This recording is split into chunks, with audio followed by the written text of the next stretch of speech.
আসসালামু আলাইকুম। দেশে বা দেশের বাইরে যে যেখান থেকে আমার এই ভিডিওটা দেখছেন, আপনাদের সবাইকে আমার চ্যানেলে স্বাগত জানাই। আশা করছি সবাই ভালো আছেন। আজকে নতুন একটা ভিডিও নিয়ে চলে আসলাম।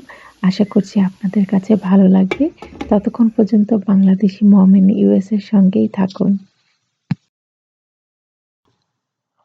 আজকে শুরুতেই দেখতে পাচ্ছেন ডাল নিয়ে এসে আমি হাজির।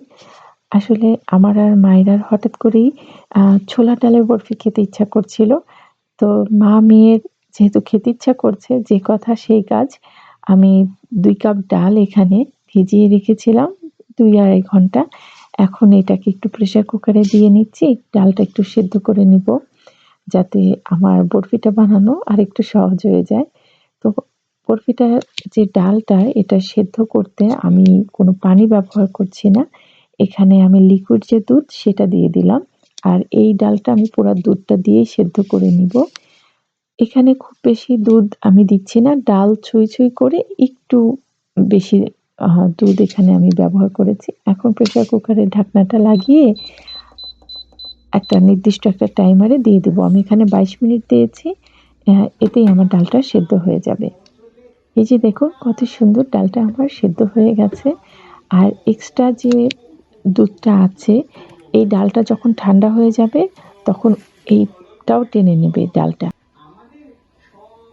ডালটা ঠান্ডা হয়ে গেলে ব্লেন্ডারে দিয়ে ডালটাকে সুন্দর করে ব্লেন্ড করে নিব। আগে ছোলার ডালের বরফি করতে গেলে দেখা যেত অনেক ঝামেলা পোহাতে হতো। সেই কড়াইতে ডালটা অনেকক্ষণ ধরে সেদ্ধ করা, তারপরে আবার সেটাকে পাটায় বেটে তখন যেয়ে আবার সেই বরফি বানানো। তো এখন কাজ কত সহজ হয়ে গেছে, তাই না? প্রেশার কুকারে সেদ্ধ করে নিলাম, কত কম সময় লাগলো, আর ব্লেন্ডারে বেটে নিলাম। কত অল্প সময়ের মধ্যেই কাজটা হয়ে গেল। তো আমি এখানে ডালটা বেটে নিয়ে এখন কড়াইতে একটু ঘি দিয়ে দিচ্ছি।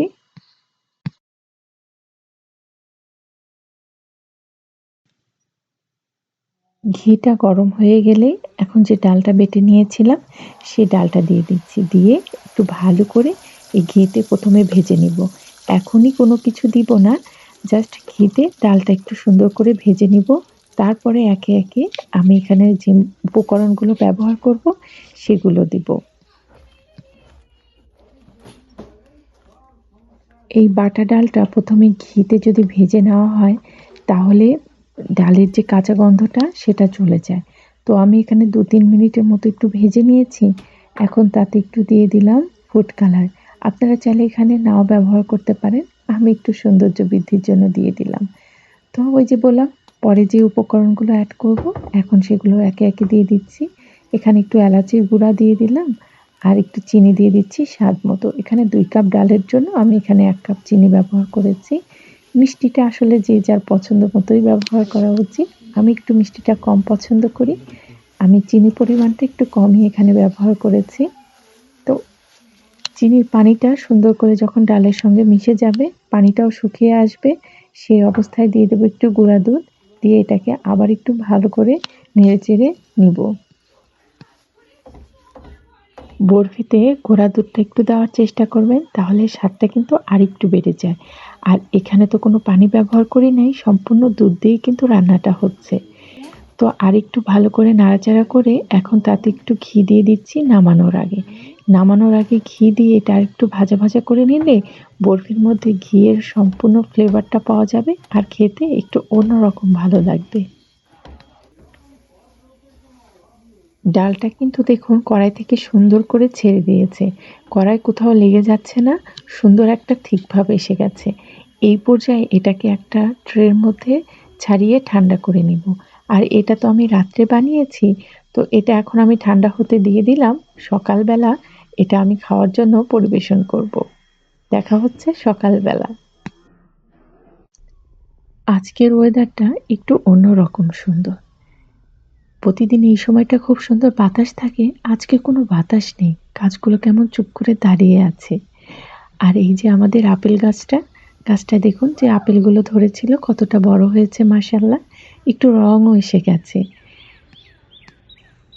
চারদিকে পাখিগুলো এত সুন্দর কিচিরমিচির করে ডাকছে, মনে হচ্ছে চুপ করে দাঁড়িয়ে শুনি।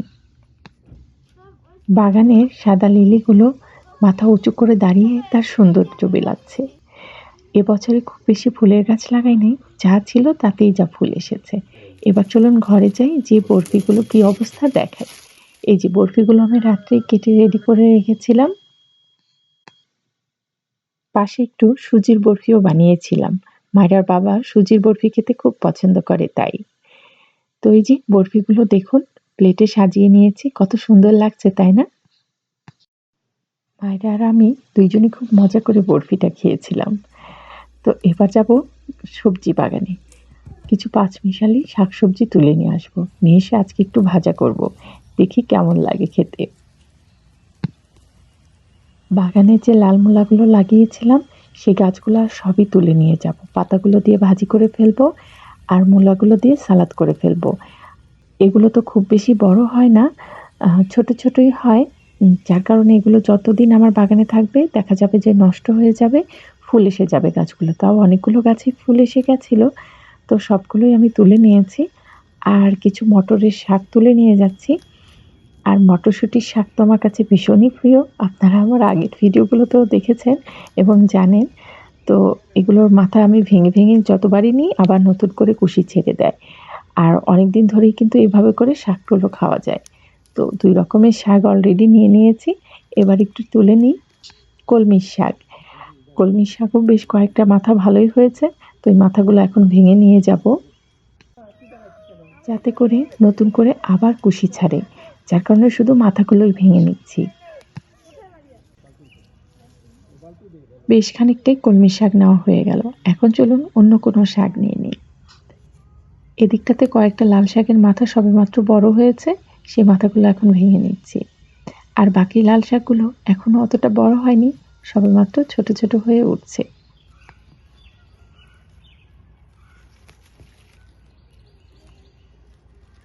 শাকগুলো যখন তুলছিলাম কি যে ভালোই লাগছিল। নিজের বাগানে নিজের হাতের লাগানো শাক, সেটা তুলে খেতে কিন্তু মজা একটু অন্যরকমই হয়। তো এগুলো আমার নেওয়া হয়ে গেল। এখন চলুন আরেকটা শাক নিয়ে নিই। আজকে যেহেতু একটু পাঁচমিশালি শাকই ভাজি করব, তো এখানে কিছু পুঁই শাকও আমি নিয়ে নিচ্ছি। পুঁই শাকের গাছটা বড় হয়নি, সবেমাত্র বড় হয়ে উঠছে, তা থেকেই ২-৩টা পাতা একটু নিয়ে নিলাম। শাকগুলো নিয়ে এখন ঘরে যাই, যেগুলো কাটা বাছা করে নিই। আমি অফ ক্যামেরায় শাকগুলো সুন্দর করে কেটে বেছে ধুয়ে রেডি করে নিয়েছি। আর বাচ্চাদের জন্য কাটা ছাড়া স্যালমন মাছ নিয়ে নিয়েছি। দেখতেই পাচ্ছেন ২ চুলায় ২টা কড়াই বসিয়ে দিয়েছি। রান্নাটা যাতে একটু তাড়াহুড়া করে আজকে করে নিতে পারি। তো এখানে শাকটা আমি এখন ভাপ দিয়ে নিব। আর এই অবস্থায় লবণ দিব না। লবণ যদি দিয়ে আমি ভাপ দিয়ে সেদ্ধ করে নিই, তাহলে শাকের রংটা পরিবর্তন হয়ে যাবে। তখন আর দেখতে ভালো লাগবে না। যার কারণে আমি লবণটা দিব ভাপ দেওয়ার পরে। সেটাও দেখাচ্ছি কিভাবে। তো এখন এটা ঢেকে দিয়ে একটু সেদ্ধ হয়ে নিক। শাকের যে পানি সেটাতে আর মাছে একটু হলুদ লবণ মাখিয়ে নিয়েছি, সেটাও একটু হালকা করে ভেজে নিই।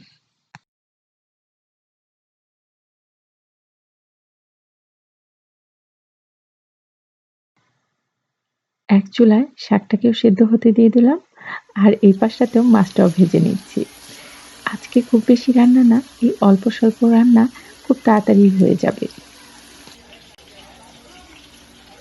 শাকের পানিতেই দেখুন শাকটা সুন্দর করে ভাপ দেওয়া হয়ে গেছে। আর শাকের রংটাও কিন্তু সুন্দর আছে। যদি আমি লবণ দিয়ে সেদ্ধ করে নিতাম, তাহলে শাকের কালারটা একটু পরিবর্তন হয়ে যেত। আর এখানে একটু লালচে ভাব আছে, কারণ এর মধ্যে যে আমার লাল শাক দেওয়া আছে, এই জন্য একটু শাকের কালারটা পরিবর্তন হয়েছে। তো শাকটা একটু পেঁয়াজ, কাঁচামরিচ আর একটু রসুন কুচি দিয়ে ভেজে নেব। আমি শাকে একটু রসুন কুচিটা বেশি দিই, খেতে আমার কাছে ভালো লাগে। তো এই পেঁয়াজ টেয়াজগুলো একটু হালকা লালচে করে ভেজে তাতে সেই শাকটা দিয়ে দিব, দিয়ে ভেজে নামিয়ে নিব।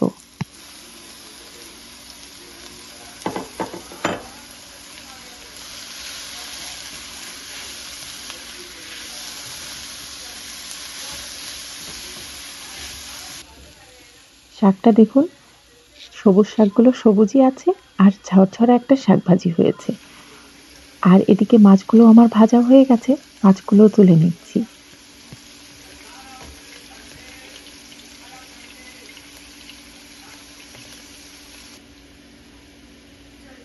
যে তেলে মাছটা ভেজে নিয়েছিলাম সেই তেলে একটু জিরা ফোড়ন দিয়ে দিচ্ছি। যেহেতু এটা সমুদ্রের মাছ আর স্যালমন মাছ, এই মাছটাতে খুব বেশি মশলার প্রয়োজন হয় না। মাছটা এমনিই অনেক স্বাদের। তো আমি এখানে আজকে একটু অন্যরকম করে রান্না করছি। এখানে আমি একটা কাঁচামরিচ দিয়েছি, পেঁয়াজ কুচি আর একটু রসুন কুচি দিয়েছি। এখানে কোনো বাটা রসুন-টসুন আমি ব্যবহার করি না এমনিতেও। আজকেও আমি ব্যবহার করতাম না, কিন্তু একটু অন্যরকম টেস্ট আনার জন্য একটু রসুন কুচি দিয়েছি। তো সেগুলো একটু লালচে করে ভেজে এখন আমরা যে ধনে গুঁড়ো, মরিচ গুঁড়ো ব্যবহার করি সেগুলোই ব্যবহার করলাম। করে এখন মাছটা দিয়ে কষিয়ে হালকা একটু পানি দিয়ে নামিয়ে নেব। যে রসুন কুচিটা দিয়েছি সেটা যখন ভাতের সঙ্গে ঝোলটা মেখে খাওয়া হবে একটু অন্যরকম স্বাদ লাগবে। রান্নাবান্না হয়ে গেল, সবকিছু খাবার টেবিলে দিয়ে দিয়েছি। এদিকে মারিয়াকে আজকাল হাত দিয়ে খাবার খেতে দিই, যাতে ও হাত দিয়ে খাওয়াটা শিখে যায়। যদিও এখনো ছোট, হাত দিয়ে অত বেশি ভালো খাবার খেতে পারে না, তবে ইনশাল্লাহ আস্তে আস্তে শিখে যাবে। আর ও যেদিন হাত দিয়ে ভাত খায় সেদিন মাছটা ওই রকম মাছই রান্না করি যেটাতে কাঁটা না থাকে, যাতে ও বেছে খেতে কষ্ট না হয় সেরকম মাছটা রান্না করে দিই।